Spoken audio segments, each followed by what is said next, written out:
Khotbah selama 1 bulan ini, saudaraku. Yang saya lihat, tangkap ini. Di gereja kita, firman Tuhan itu gak hanya satu, saudara, satu aspek. Di gereja kita, firman itu mencakup banyak aspek. Why?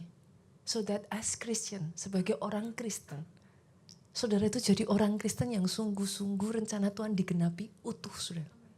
Total restoration. Tuhan itu tertarik dengan total restoration. He is interested in your well-being. Dia bukan Tuhan yang hanya care masalah roh kita. Orang Kristen itu bukan yang ngambang tuh loh, saudara. Coba dilihat, masih napak tanah, saudaraku. Bukan kakinya ngambang, enggak. Tuhan kita tertarik, bahkan soal kehidupanmu. Tapi 1 bulan ini, saudaraku, saya ingin katakan kepada saudara, Tuhan kita tertarik jiwamu. Kita sudah belajar sejak dari awal, dari bulan ini, saudara. Kalau tubuh bisa luka, memangnya jiwamu gak bisa luka. Kalau kau simpan luka itu terus, apa yang terjadi, Pak? Pahit loh, Pak. Orang yang kalau sudah pahit ya, Bu, hatinya pahit ya. Memang gak kelihatan, lukanya gak kelihatan. Kalau dilihat begini, baik-baik saja. Kalau ketemu shalom, orang Kristen itu saya pernah cerita, saudaraku, lucu. Punya mode tertentu, saudara. Punya tombol tertentu. Saya pernah cerita gak ya? Oh, kayaknya di sana ya. So ya, saya cerita, saudaraku. Saya tuh ketemu sepasang suami istri, saudara. Saya tuh tahu dari jauh, orang saya udah dari jauh kok, saudaraku. Saya lihat mereka berdua tuh lagi quarreling, apa sih? Bertengkar lah, lagi debat gitu, lagi kayak wajahnya aja dari jauh saya udah tahu ini lagi marah-marahan gitu, saudaraku. Saya lewat, saudaraku, saya udah siap-siap nih, waduh lagi marah nih, jangan-jangan saya kena sembur juga gitu kan, saudaraku. Begitu saya lewat, saudaraku, shalom, langsung dua-duanya, saudara, posisi lagi, begitu lihat saya lewat, saudaraku, set, shalom Pastor Nita. Saya tuh di dalam hati, saudaraku, saya tuh ketawa. Bukan apa-apa, orang dari jauh saya udah lihat gitu loh, saudaraku. Tapi kadang-kala orang Kristen, saudaraku, saudara gak akan bisa melihat kalau saudara hanya lihat dari penampilannya. Everything looks okay. Saudara ketemu dan everything seems okay. They dress nice. They smile at you. Mereka tertawa, mereka tersenyum, saudaraku. Tapi dengar baik, orang kalau jiwanya luka, ada tanda-tandanya. Gak bisa ditipu. Engkau yang harusnya bisa lari, kau terikat. Kalau itu saudara teruskan lagi. Tadinya cuma luka, Bu. Kita belajar minggu pertama tentang luka. Diteruskan jadinya pahit. Diteruskan lagi yang terjadi apa? Pernah gak ada dalam keadaan putus asa, saudara? Itu kalau diteruskan, saudara. Luka yang sudah jadi pahit sampai di titik tertentu, orang-orang jadi apatis. Sampai minggu lalu saya berbicara loh, saudaraku. 2 minggu lalu tepatnya, saya ngomong. Kalau saudara ada di sini, izinkan saya mewakili, saudaraku. Kalau saudara berasal dari gereja yang sebelumnya saudara sakit hati dengan gereja saudara, maafkan saya, saudara masuk di tempat ini, saya gak jamin saudara gak sakit hati. Kenapa, saudaraku? I'm not perfect. Semua yang ada di sini gak perfect. Jangan masuk ke gereja dan saudara berharap saudara gak pernah sakit hati. Karena kadangkala sakit itu diizinkan Tuhan untuk membentuk saudara. If you do not run away, kalau saudara gak lari dari itu, saudara akan dipakai jadi bencana yang indah, mempermuliakan namanya Tuhan. Saya ini hasil dari sakit hati, saudara. Tapi tidak mengizinkan hati yang sakit itu terus tinggal di dalam. Saya kalau tidak diremukkan Tuhan, saudaraku, gak ada rasa sakit, saya gak akan jadi begini. Kalau saya udah bilang, saudaraku, saya pernah sharing, saya ini seperti kalau tomat itu bonyok, saudara.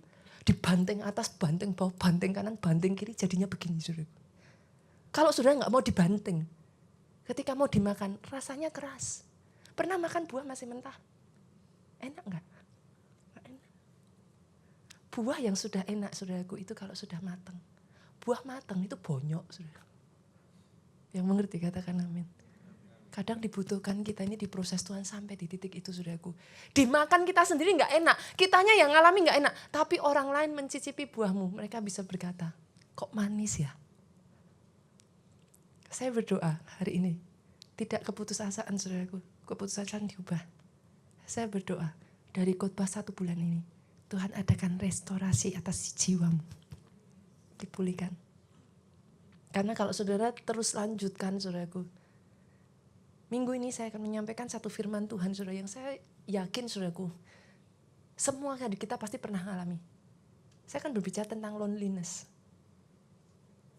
How to overcome loneliness. Di sini ada yang nggak pernah kesepian? Ada? Nggak pernah kesepian? Saya aja nggak pernah, saya nggak berani angkat tangan loh, saudaraku. Setiap dari kita pasti pernah kesepian, nggak mungkin enggak. Yang ingin saya katakan di sini, saudaraku, sebelum kita nanti masuk bagaimana sih cara kita bisa overcome loneliness, saya ingin mengajak saudara mengerti dulu. Bedakan antara kesepian, Pak, dengan sendirian. Saya ulang ya. Kesendirian itu adalah state of body, saudaraku. Sendirian itu keberadaan di mana memang secara tubuh tidak ada orang lain bersama kita. Yang mengerti katakan amin. Ketika saudara sendirian, ya memang secara tubuh ini saudara sedang sendiri. Saudara tidak bersama dengan orang lain, itu sendirian. Tapi kesepian itu state of mind, saudaraku. Kesepian itu satu kondisi jiwa, perasaan di mana saudara itu merasa terisolasi dari orang di sekelilingmu. Itu sebabnya saudara mengenal istilah ini, kesepian di tengah keramaian. Jelas, puitis banget ya saudaraku. Pernah dengar istilah itu? Kesepian di tengah keramaian. Saudara bisa ada, Bu. Kita bisa ada di tengah begitu banyaknya orang. Yet you feel lonely.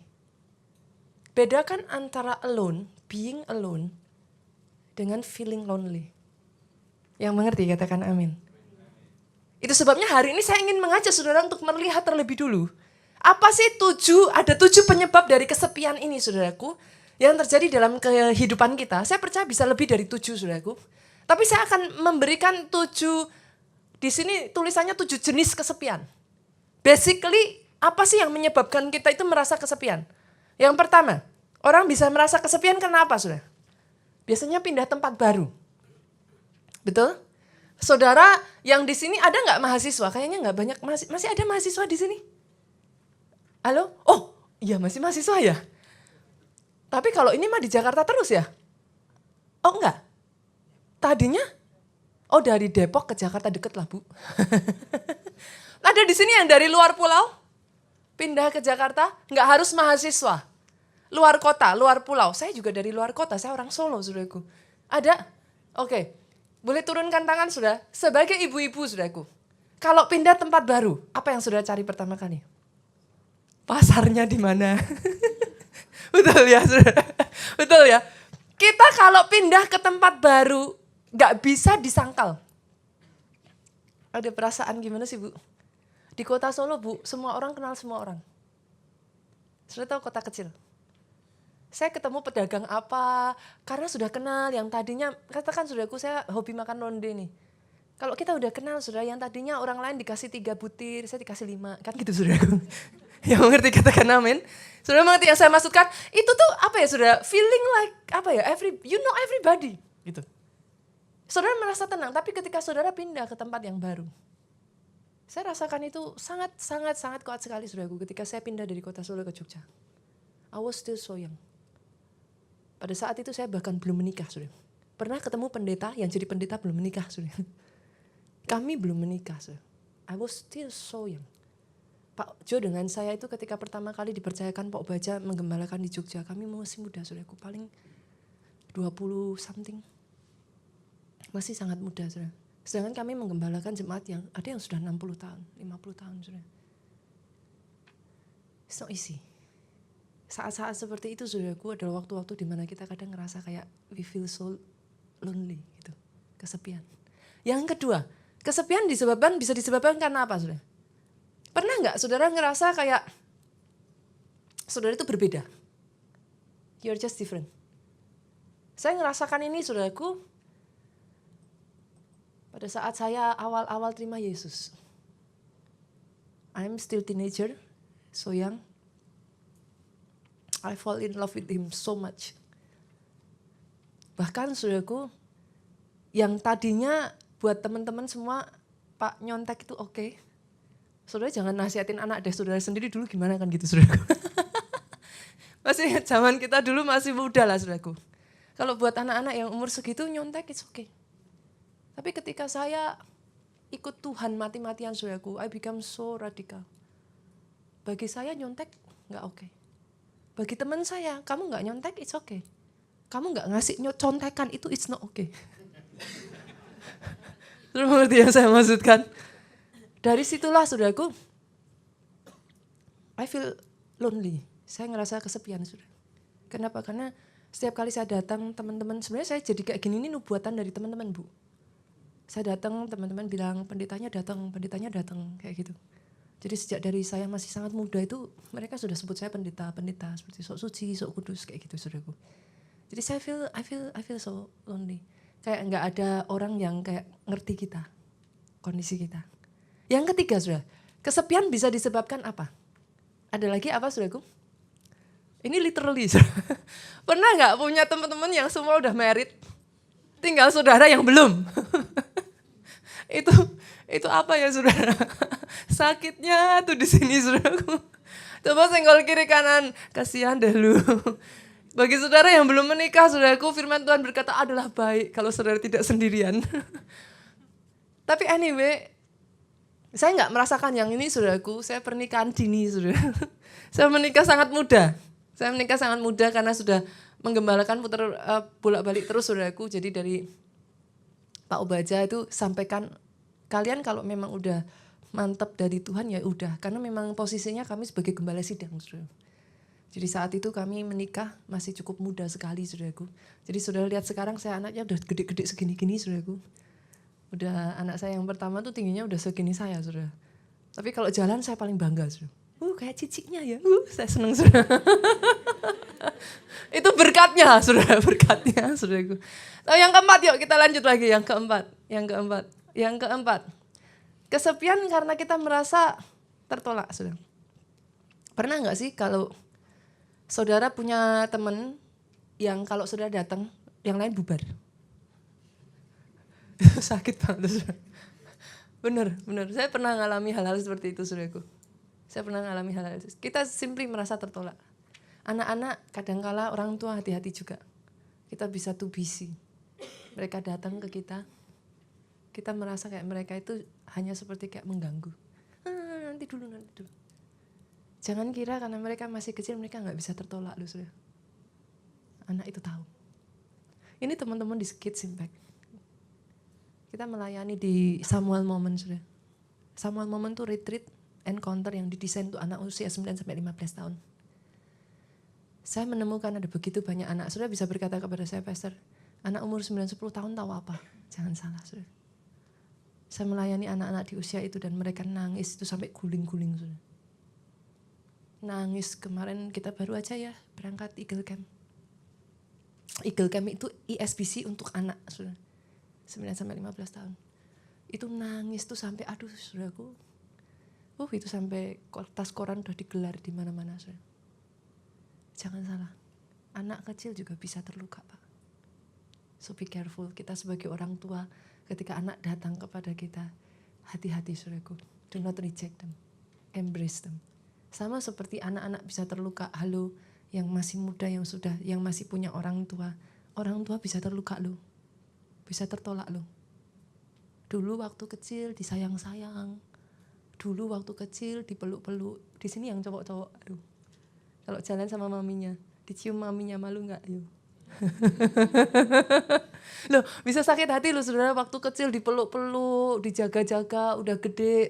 Kalau sama papa mamanya mungkin kayak menjauh.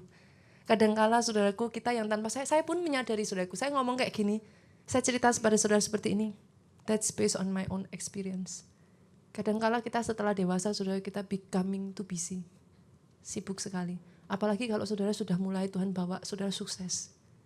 Kadang-kadang nggak pernah telepon orang tua. Saya sadar, saudaraku, lupa. Kadang sama orang tua bisa kayak, ya sudah kita orang tua. Spend your time, ambil waktu. Kadang mereka bisa berkata, kita tuh orang timur tuh lain sama orang barat, saudara. Kita bisa ngomong, orang tua bisa ngomong, udah nggak usah ngerepoti kamu, udah kamu kerja aja. Tapi sebenarnya di hatinya bilang, nggak apa-apa. Sudah ngerti yang saya maksud? Kita tuh kadang nggak selalu ngomong apa yang ada di hati kita, saudara. Jadi kalau orang tuamu katakan jangan, nanti kamu repot, nggak usah ngerepotin, it's okay. kita mau repot kok buat mereka. Yang mengerti katakan amin. Yang kelima saudaraku, kesepian bisa disebabkan karena apa saudara? Kesepian karena tidak ada orang yang memperhatikan. Biasanya pasangan suami istri pernah gak sih paling jengkel Bu kalau suami itu pegang handphone terus? Gak cuma ibu deh, bapak juga sama. Pak kalau jalan bareng tapi istrinya gini terus. Gimana saudaraku? Saudara mau saya maksudkan? Duduk, pernah gak sih lihat scene, satu pemandangan saudara duduk di restoran, makan begini, sambil nunggu makanan, suaminya gini, istrinya gini. Pernah lihat saudaraku? Pernah ya? Kadangkala kita hidup di satu dunia digital saudaraku, teknologi itu bisa membantu, tapi teknologi bisa menjauhkan saudara. Jangan hidup di dunia nyata tapi menjadi maya. Saya ulang ya, jangan hidup di dunia nyata tapi menjadi maya. Dengan yang di depan mata kita jauh, dengan yang ada di sini saudaraku seolah-olah jauh bisa dekat. Yang mengerti katakan amin. Jadi hati-hati saudaraku, kesepian juga bisa karena tidak ada orang yang memperhatikan. Yang berikutnya yang keenam.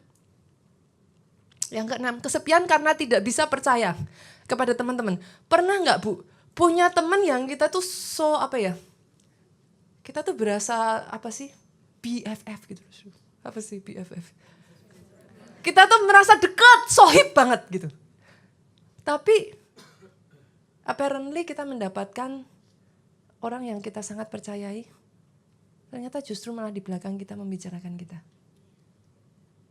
Kadangkala di dalam keadaan seperti itu saudaraku, you can feel so lonely. Bukan berarti saudara gak punya teman, masih punya teman. But you can feel so lonely just because of it. Yang ketujuh saudara, yang terakhir. Yang ketujuh, ini literally lah saudara pasti itu. Saudara merasa kesepian karena ditinggal orang yang saudara kasih.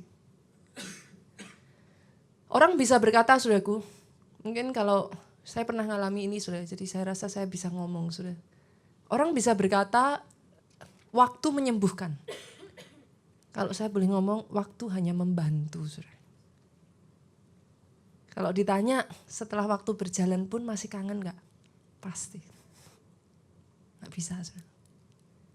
Waktu tidak pernah bisa menyembuhkan. It will only help. Secara kita literally saudaraku, ditinggal orang yang paling kita kasih pasti sudah. Itu adalah satu pukulan tersendiri dalam kehidupan kita. Nah, 7 hal tadi saudara, apa yang ingin saya sampaikan saudaraku adalah 7 penyebab saudara. Itu yang membuat kita bisa kesepian. Saya nggak tahu saudara yang mana, apakah saudara merasa seperti itu. Bisa jadi saat ini saudara merasakan lebih dari 1, bisa 2, bisa 3, bisa 4, bisa semuanya, saya nggak tahu. Sekarang yang ingin saya sampaikan kepada saudara, kita fokuskan saudaraku, how to overcome it. Kalau saudara merasakan salah satu dari kesepian ini, bagaimana kita mengatasinya? Karena ini satu perasaan yang real saudara. Saudara mau berusaha singkir-singkirkan tetap ada. Dan berapa banyak saudaraku perasaan yang satu inilah yang sudah menghancurkan kehidupan banyak orang. Sampai di titik tertentu saudaraku, perasaan yang satu ini sangat merusak sekali. Nanti saya akan bicarakan lebih lanjut saudara. Tapi apa yang saya maksudkan, how can we overcome it? Bagaimana kita bisa mengalahkan perasaan ini? Yang pertama saudaraku, kunci yang pertama, ubah kesepianmu menjadi satu dorongan untuk engkau dekat dengan Tuhan, intim dengan Tuhan. Saudara sadar gak sebenarnya, dulu waktu saya ngalami saudaraku, saya gak pernah berpikir seperti ini. But now, I start to realize it.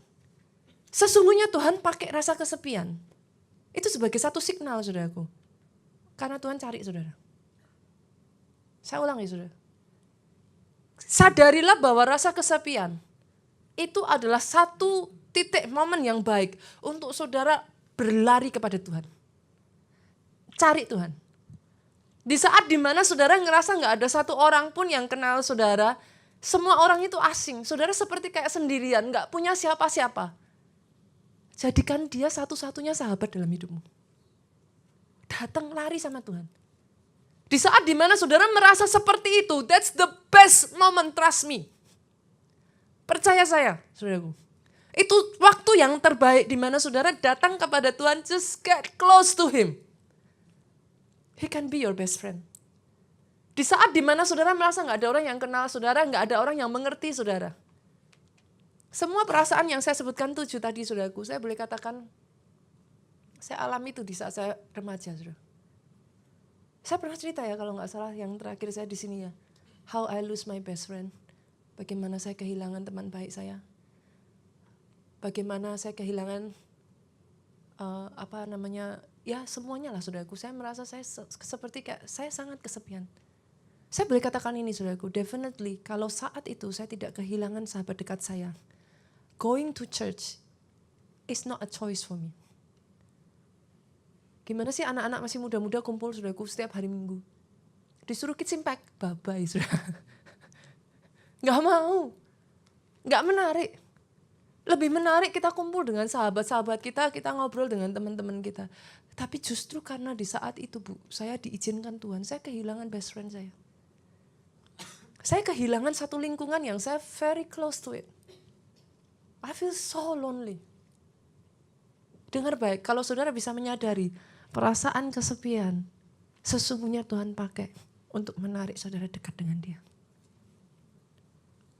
Di saat dimana saudara merasa semua teman-teman sudah punya pasangan, saudara gak punya siapa-siapa.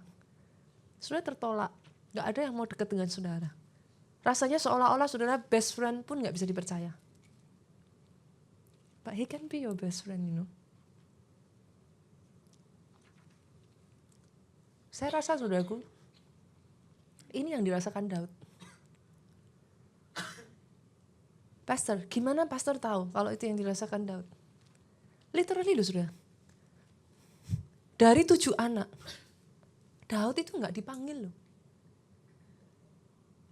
Saudara di sini kira-kira kalau jadi anak, Pak, kalau jadi anak, semuanya ditawarin loh jadi raja. Samuel datang, ini bukan kontes, sekedar kontes biasa loh Bu. Ini milih raja loh. Menurut saudara, di kontes pemilihan raja, kalau bisa apa enggak semua anak dimajukan saudara? Ini ada satu yang disembunyiin loh. Saudara kalau jadi Daud, enggak butuh nubuatan saudaraku. Enggak butuh suara Tuhan untuk saudara mengerti kira-kira loh. Kalau jadi Daud, what do you feel? Saudara kan merasa sangat tertolak loh saudaraku. Sampai di titik Samuel itu harus bertanya loh saudara. Masih ada lagi enggak anakmu yang lain? Loh itu apa enggak keterlaluan saudara? Sudah dipilih semuanya enggak ada saudaraku. Sampai Samuel tanya, masih ada enggak satu lagi yang lain? Karena Samuel merasa Tuhan suruh dia dari anak Isai, salah satu anak Isai akan jadi raja saudara. Dan dalam hal ini, Samuel tidak pernah melakukan kesalahan sebelumnya. Itu sebabnya dia bingung saudara. Loh ini gak ada semua. Tuhan tolak semua. Itu sebabnya Samuel bertanya, masih ada enggak yang lain? Baru dengan enggan saudara. Papanya ngomong, ada tuh di belakang. Baru mengembalakan 2-3 ekor kambing domba. Panggil ke sini. Ini yang dirasakan Daud. Buka saudaraku. Mazmur pasalnya yang ke-62.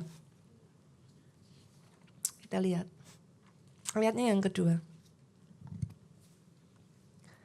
Apa kata Daud saudaraku? Coba kita baca saudara. 2-3. Hanya dekat apa? Allah saja. Aku tenang. Daripadanya lah keselamatanku. Saudara buka satu ayat lagi dan saudara akan melihat dan saudara tahu perasaan Daud. Mazmur 27 ayat 10. Yuk sama-sama kita baca 2-3. Sekalipun ayahku dan ibuku meninggalkan aku. Dalam hal ini, Daud tidak hanya merasa ditolak ayahnya. Dia ditolak ibunya, saudaraku. Saya pernah ada di dalam perasaan yang mirip dengan Daud, tapi tidak seperti Daud. Karena orang tua saya mengasihi saya, saudaraku. Tapi saya pernah ada di dalam perasaan seperti Daud ini. Saudara pikir saya berusaha menghidupi kisah Daud ini, saudaraku. Saudara pikir kenapa Daud begitu mengasihi 2-3 ekor dombanya, saudara?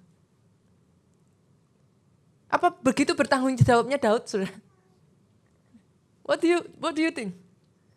Saking bertanggung jawabnya Daud, saudaraku. No, he has nobody. Ketika dia duduk dengan 2-3 ekor itu saudaraku, mungkin dia bisa, halo Lisa, sini Lisa. Maaf saudara kalau ada di sini yang namanya Lisa. Saudara. Enggak, maksud saya percaya bahkan dari 3 ekor ini pun dia kasih nama. Saudara. Dia tahu yang mana ini, yang mana itu. Dia tahu si A, si B, si C. Saudara. Kenapa? Because he has no body. Yang dia punya benar-benar literally 2-3 ekor kambing domba ini. Segalanya yang dia punya. Mereka ini best friend-nya Daud. Saya pernah ada di posisi itu, saudaraku. Saya punya seekor anjing, saudaraku, yang bagi saya best friend saya, saudara. Waktu anjing ini hilang, saya cerita waktu itu kepada saudara. Bagi saya, it's like, benar-benar saya nggak pernah mau punya anjing lagi setelah itu, saudara. Bagi Daud, saudara pikir kenapa? Sampai ketika diserang harimau, diserang macan, diserang singa, diserang beruang, dibela mati-matian seperti itu, menurut saudara kenapa? Apa hanya sekedar Daud itu seorang gembala domba yang bertanggung jawab? I don't think so. Karena bagi Daud, dombanya ini segalanya buat dia. Sampai di titik mau diterkam singa, dia robek mulut singa. Itu Alkitab katakan, saudaraku. Dia bela begitu rupa. Kenapa, saudaraku? Saudara bisa baca ayat tadi. Mazmur tadi itu menceritakan hatinya Daud. Sekalipun ayahku dan ibuku meninggalkan aku, tapi Tuhanku menyambut aku. Itu yang Daud rasakan. Dia rasakan kesepian yang begitu rupa, saudaraku. Sebagai seorang remaja, Alkitab berkata Daud itu masih kemerah-merahan, saudara. Daud itu masih sangat muda. Ketika hal ini terjadi, saudaraku, Daud itu masih usia belasan tahun. Maksimal 21 tahun, saudara. Karena setelah 21 tahun, orang Israel, pria, itu akil balik, saudara. Jadi di sini Daud itu masih sangat muda, saudara. Posisinya. Dia ada di dalam keadaan yang begitu down dalam hidupnya. Tapi tahukah saudara kenapa Daud itu begitu spesial di mata Tuhan, saudara? Kalau saudara bisa merubah kesepian saudara itu menjadi satu momen engkau mendekat kepada Tuhan. Dengar ini baik-baik, saudara. Tuhan akan menunjukkan hal-hal yang tidak pernah kau pikirkan sebelumnya. Engkau akan mulai bisa mendengar suara yang tidak orang lain bisa dengar. He is just so close to you. Itu yang saya rasakan, saudaraku. Itu yang saya alami. Titik di mana I have nobody dalam hidup saya, saudaraku. Itu titik di mana Tuhan tarik saya. Masalahnya dari banyak orang, saudara. Titik kesepian sesungguhnya adalah titik di mana Tuhan itu kepingin kita berlari kepada Tuhan. Tapi iblis kurang ajar, saudaraku. Titik kesepian dipakai untuk menghancurkan banyak orang. Berapa banyak saudara pernah mendengar kisah-kisah orang kesepian akhirnya menjadi depres? Depres, maaf Bu, akhirnya memutuskan untuk mengakhiri hidupnya. Saudara tahu yang saya maksudkan? That's exactly what I feel. I almost try to do it. Saya hampir berusaha juga, saudaraku, untuk bunuh diri, saudaraku. Itu titik di mana saudara merasa so lonely. Tapi sesungguhnya, saudaraku, yang Tuhan mau adalah di titik itulah. Come to me. Datang kepadaku. Kenapa, saudaraku? Ketika saudara datang kepada Dia, yang harusnya loneliness itu menghasilkan emptiness. Saudara bisa ngerasain, orang kalau sudah kesepian, itu emptiness, saudaraku. Kosong rasanya. Kalau udah kosong tuh pikirannya udah nggak bisa jernih, saudara. Udah nggak bisa mikir, yang ada rasanya udahlah, pokoknya kosong, udah nggak ada tujuan hidup, udah deh. Sebagian orang lari dengan cara yang salah, Pak. Berapa banyak yang berusaha mengisi emptiness itu dengan narkoba? Betul? Karena pada satu titik tertentu, saudaraku, dalam diri kita ada bagian diri kita ini yang tidak bisa diisi oleh apapun, Pak. Orang akan crave, try. Mereka akan mencoba karena kosong, saudaraku. They try to just to close it. Gimana cara menutup kekosongan itu? Mereka coba dengan narkoba. Saya nggak pernah pakai narkoba, saudaraku, puji Tuhan. Saya tidak dibawa melalui itu, saudaraku. Bagi saudara yang pernah, saya hanya bisa membaca. Saya tidak berhak ngomong secara detail dalam hal ini karena saya tidak mengalami secara pribadi, saudaraku. Tapi Setidaknya saudara bisa mendengar kesaksian-kesaksian dari teman-teman yang sudah berjuang di area itu, saudaraku. Kesepian itu hanya bisa ditutup sementara dengan narkoba. But then, lubang itu semakin dalam, saudara. Saudara tutup dengan alkohol, saudara tutup dengan apa? I don't know, kehidupan yang berfoya-foya. Masih ingat cerita anak bungsu, anak sulung? Masih ingat, saudaraku? Apa yang dia lakukan? Coba kita buka yuk. Kita lihat ayatnya. Saudaraku, Lukas. Pasalnya yang ke-15. Ayat 11 sampai 24. Saya ajak saudara baca ayat 13 dulu saja. Boleh sama-sama? Satu ayat saja, saudaraku. Beberapa hari kemudian, apa saudara? Anak bungsu itu menjual seluruh bagiannya itu, lalu pergi ke negeri yang jauh. Di sana ia apa? Memboroskan harta miliknya itu dengan apa? Hidup berfoya-foya. Saudara boleh coba lakukan itu, Bu. Saudara foya-foyakan semua harta saudara. Bisa sih membantu. Senang, habis shopping senang. Saya pernah sharingkan ini juga, saudaraku. Ada waktu-waktu di mana saya ada di Amerika, saudaraku. I feel so literally lonely, saudara. Saya pikir, saudaraku, dengan saya berjalan-jalan, hari itu saya habiskan dari pagi, Pak, sampai malam mall tutup. Itu baru pertama kali seumur hidup saya seperti itu, saudaraku. Pernah nggak, saudaraku, dari pagi jam 10 sampai jam 10 malam, saudara, nge-mall? Pernah nggak? Pernah. Ini sama-sama suka shopping ini berarti. Satu kali itu, saudaraku, saya ngerasa begitu kesepian, saudara. Saya pikir, dengan saya bebaskan diri saya, I can buy everything I want. Saya berpikir, saudaraku, I will be better gitu. Tahukah saudara, saya pulang, saudara, jam 10 malam saya balik, saudara. I feel better. But then it doesn't last long. Keesokan harinya, rasa kesepian itu masih di sana, saudara. Karena pada dasarnya tempat itu hanya bisa diisi satu pribadi. Namanya Yesus Kristus Tuhan. Hari ini kalau saudara datang di tempat ini dan itu yang saudara rasakan, saudara nggak tahu saudara harus lari kemana. Ada satu tempat berlari yang banyak orang nggak mau lari ke sana, Pak. Kenapa? Daging itu lemah, roh penurut. Pertama kali kita mau berdoa, pasti saya jamin, saudaraku, dagingmu ini akan ngelawan sebisa mungkin.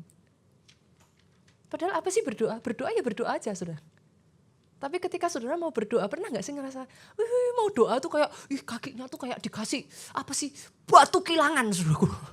Rasanya mau doa tuh, Tapi pernah gak saudara ngerasain, setelah berdoa, gak doa itu kayak ada yang kurang.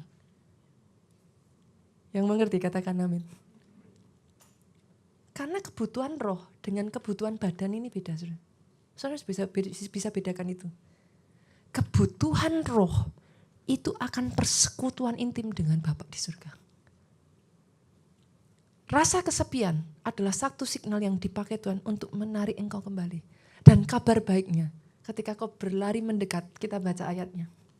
Lukas tadi, saudaraku, kita lihat ayatnya yang ke-17. Apa yang terjadi pada anak ini, saudaraku? Setelah dia hancur-hancuran, lalu ia menyadari keadaannya, katanya, betapa banyaknya orang upahan Bapakku yang melimpah-limpah makanannya, tapi aku di sini mati kelaparan. Pernah berasa itu enggak, saudaraku? Keadaan di mana saudara itu miskin secara roh. Kayak rasanya tuh aku tuh kayak habis-habisan. Kosong. Gitu. Saudara yang pernah merasakan perasaan ini, saya harus berkata kepada saudara, you are blessed. Kenapa? Hanya orang yang pernah merasakan perasaan seperti ini yang kau bisa berlari kepada Tuhan. Kalau enggak. Saya percaya saudara yang baru pertama kali hadir di sini. Kenapa saudara hadir? Because actually you are searching for something. Enggak mungkin enggak, saudara. Saudara yang mendengarkan khotbah-khotbah di gereja kita dan karena itu saudara datang di sini, saya hanya bisa mengatakan satu hal ini.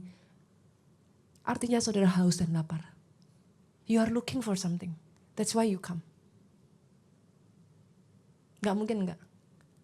Dan saya berdoa ketika saudara datang hari ini, saudara menemukan satu pribadi. Pribadi yang sudah mengubahkan hidup saya. Namanya Yesus. Karena gak ada pribadi lain, saudaraku, yang bisa mengisi. Anak bungsu ini, dia merasakan kekosongan ini. Tapi coba kita lihat ayat 20-nya, saudaraku. Ayat 20-nya, Sama-sama yuk kita baca yuk, biar gak ngantuk. Ini dingin-dingin karpetnya empuk, saudaraku.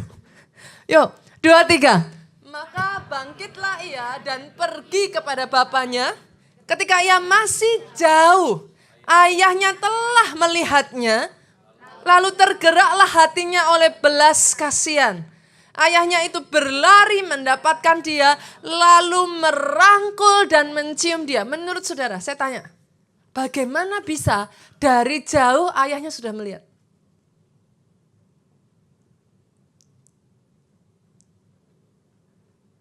Emangnya ayahnya pengangguran, saudara? Gak kerja, kaya loh ini, saudara. Ini bukan orang miskin loh. Dia pengusaha loh.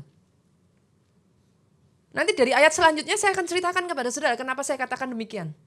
Tapi bagaimana bisa dari jauh ayahnya melihat dia? Saudara tahu itu hati Bapak di surga, saudara. Saya yakin every single day sejak dari anak itu pergi dari rumah, saudara. Ada waktu tertentu di mana Papa itu akan datang di situ. Dia mencari anaknya. Kalau enggak mungkin. Papahnya dengan sengaja dia ada di satu tempat di mana dia bisa melihat kalau ada orang yang datang dari jauh. Dan Alkitab mencatat dari jauh papanya melihat dia. Dia rangkul anaknya. Anaknya yang datang, saudaraku, tapi papahnya yang berlari mendekat. Itu Tuhanmu, saudara. Jangan heran ketika satu langkah kau datang. Oh, Tuhan itu menghujani saudara dengan segalanya. Saya menemukan di gereja kita ini ya, saudaraku ya. Saudara boleh percaya, boleh enggak ya. Mujizat yang terjadi pada jiwa baru. Itu banyaknya minta ampun, saudara. Kadang saya bertanya-tanya, kenapa ya Tuhan? Justru terjadi banyak sekali kepada jiwa-jiwa baru. Saya menyadari, saudaraku. Ketika saudara berlari mendekat, kita lihat apa yang Bapak itu lakukan. Ayat 21, saudara. Yuk, sama-sama baca yuk. Kata anak itu kepadanya, Bapak, aku telah berdosa terhadap surga dan terhadap Bapak. Aku tidak layak lagi disebut anak Bapak. Apa kata ayahnya, saudaraku? Tapi ayah itu berkata kepada hamba-hambanya apa? Lekaslah bawa kemari jubah yang terbaik. Berikutnya apa? Pakaikan itu kepadanya. Kenakan cincin pada jarinya. Sepatu pada kakinya. Berikutnya apa, saudaraku? Ambillah anak lembu tambun itu. Sembelilah dia. Marilah kita makan dan bersuka cita.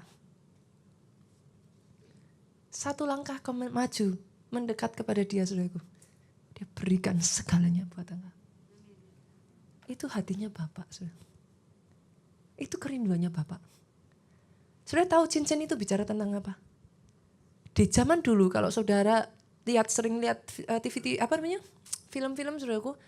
Kalau raja mau mengesahkan dokumen pakai apa, saudara? Cincin. Dicap dengan cincinnya. Cincin itu lambang apa, saudara? Lambang jati diri, saudara. Dari cincin itu orang sudah tahu, ini klan apa. Mereka sudah bisa melihat, saudaraku. Pada saat kau kembali kepada Tuhan, yang pertama Tuhan akan pulihkan jubah, saudara. Jubah itu apa? Glory, kuasa yang sudah hilang dari hidup saudara, itu dipulihkan. Jangan heran ketika saudara berbalik kepada Tuhan, mujizat itu cepat terjadinya, saudara. Because actually it belongs to you. Itu memang milikmu. Engkau aja yang gak sadar itu dicuri. Dan dicuri masih terima lagi, saudaraku. Kan saya suka marahnya sama orang Kristen itu. Dicuri, tapi merasa wajar kecurian. Yang mengerti, katakan amin. Itu sebabnya kalau kecurian, ambil balik, saudara. Rebut bila perlu, paksa. Memangnya diambil dia mau kasih begitu aja? Enak aja. Dia gak akan berusaha mempertahankan terus. Tendang bila perlu, saudaraku. Sampai dilepas. Kenapa? Itu milikmu. Jangan izinkan itu terus dicuri. Yang pertama Tuhan pulihkan ketika kau datang kepada dia, jubah dia berikan. Setelah itu dia berikan cincinnya, saudara. Artinya apa? You belong to him. Saudara ini klannya Tuhan, saudara ini miliknya Tuhan. He own you.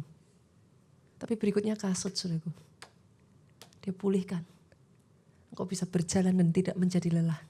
Engkau bisa berlari dan engkau tidak menjadi lemah. engkau terus terbang, naik terbang seperti bagai pada burung Raja Wali. Saudara. Itu yang Tuhan akan kerjakan. Artinya apa? Dimampukan menyelesaikan tugasmu sampai akhir.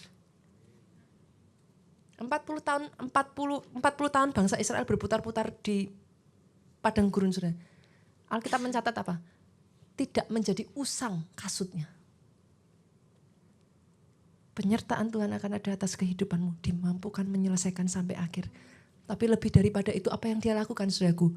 Lembu tambun. Sacrificial. Pengorbanan.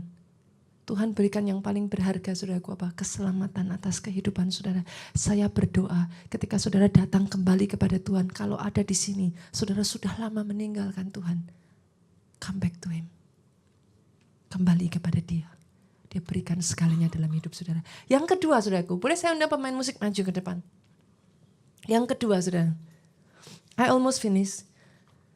Yang kedua, kalau saudara ada di dalam kesepian, keadaan kesepian, bagaimana saudara bisa overcome ini? Jangan pasif, saudara. Banyak orang sudah ada di dalam keadaan kesepian terus mengisolasi diri sendiri. Tadinya hanya perasaan, sekarang karena dia merasa seperti itu, tindakannya, actionnya dia isolasi dirinya dari orang di sekelilingnya. Gak mau kumpul sama siapa-siapa, gak mau berteman dengan siapa-siapa, menjauhi keluarga. Pernah melihat seperti itu? Pernah ngalami seperti itu, saudaraku? Yang lain kumpul-kumpul, saudara tinggal aja di kamar, saudara gak mau ketemu siapapun. Yang kedua, saudara, jangan izinkan iblis membawa tipu dayanya lebih masuk lagi, saudara. Ketika dia berhasil isolasi engkau, saudaraku, di titik inilah, orang yang mau bunuh diri sungguhan, saudaraku, sebenarnya bukan hanya orang yang hanya berkata, aku mau bunuh diri lo, aku mau bunuh diri lo. Justru orang yang gak ngomong apa-apa, diem, itu justru yang paling berbahaya, saudara. Karena gak ada orang yang tahu. Tiba-tiba saja sudah langsung action, saudara. Seringkali, tidak selalu, saudaraku, orang yang berkata, aku mau bunuh diri lo. Nih, bunuh diri lo, beneran lo. Akhirnya gak jadi, saudara. Tapi orang yang diem, gak ngomong siapa-siapa, sudah tiba-tiba saja, saudara. Doa saya hari ini kalau ada di sini, saudaraku, atau bagi saudara yang mendengarkan YouTube ataupun saudara mendengarkan streaming gereja kita ini, saya berdoa, saudara, sungguh-sungguh saya berdoa. Di dalam nama Tuhan Yesus itu di-cancel. Kenapa? Itu tipu daya terbesar iblis, saudaraku. When you kill yourself, the plan of God finish. Selesai sampai di situ, saudara. Bahkan di titik terberat dari masalahmu, saudaraku, that's not the end. Bu, itu bukan akhirnya. Kenapa? Karena selalu bisa terbit terang setelah badai, pelangi setelah hujan, saudaraku. Selama saudara tidak menyerah, Tuhan sanggup bekerja. Tapi setelah saudara memutuskan mengakhiri, that's the end of everything. Jangan izinkan iblis menghancurkan hidupmu lebih dalam lagi. Tabur benih kasih. Karena firman Tuhan berkata, saudaraku, kalau engkau tidak jemu-jemu berbuat baik. Pak, jangan berpikir tabur sekali orang langsung baik. No. Orang ditabur 1000 kali aja belum tentu baik kok, saudaraku. Tapi ketika saudara menabur, dengar baik, saudara. Mungkin saudara tidak menuai dari orang yang sama. Tapi Tuhan akan bawa orang yang berbeda. Karena Tuhan tidak pernah salah. Orang yang menabur pasti menuai. Engkau menabur kebaikan, engkau menuai kebaikan. Engkau menabur belas kasihan, engkau menuai belas kasihan. Jangan pernah salah, saudaraku. Apa yang kau lakukan tidak selalu dari orang yang sama kau menuainya. Tapi Tuhan akan kirimkan orang yang tepat pada saat yang tepat. Taburan itu berbuah kalau engkau tidak menjadi lelah, saudaraku.